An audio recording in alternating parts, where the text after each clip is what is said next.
The top 5 most underrated fat loss tips there is out there. So if you're on a weight loss journey and you're riding the struggle bus hard, you're gonna wanna lean in and listen up.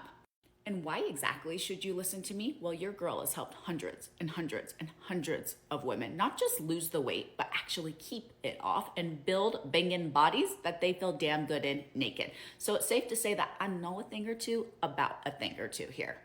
And these tips are in no particular order, but make sure you smash the save button because I promise you're gonna wanna reference back to this later. Tip number 5, there is no perfect macro split. Stop obsessing over the right amount of carbs versus fats. I want you prioritizing calories, protein, with an emphasis on fiber, because if it's not moving, you're not losing, girlfriend.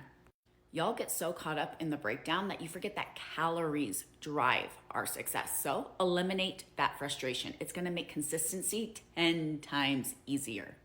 Tip number 4, and I already know you're not gonna like this, but it can be a game changer. I need you reducing the meals that you eat out. Now, don't twist. I'm not telling you that you can't eat out. I'm telling you that accuracy is going to drive our success. There are so many hidden calories in meals not prepared by us. Oils, sauces, butters that we're not accounting for. So if you eat out 6 times a week, simply cut that in half. Take it down to 3. Seriously, this can be a game changer for you. Tip number 3, and this one is huge. And yes, it will feel counterintuitive, but stop cutting out all of your favorite foods. All this is doing is leading to your binge, which throws you out of your calorie deficit. And this is exactly why you never see results, even though you're dieting all of the freaking time. Tip number 2, before you add in excessive, crazy amounts of cardio, which is extremely taxing on the body and hard to recover from, simply add more steps to your day. Steps are quite literally a secret weapon and so mother effing underrated. The easiest way to do this, track your movement for a week. Get an average and simply add to that average every single week. So if you're averaging 5,000 steps a day, move that up to 5,500. Master that. Go from 5,500 up to 6,000. Master that. You get where I'm going at here. This can make such a dramatic difference in the amount of calories that we're burning day in and day out.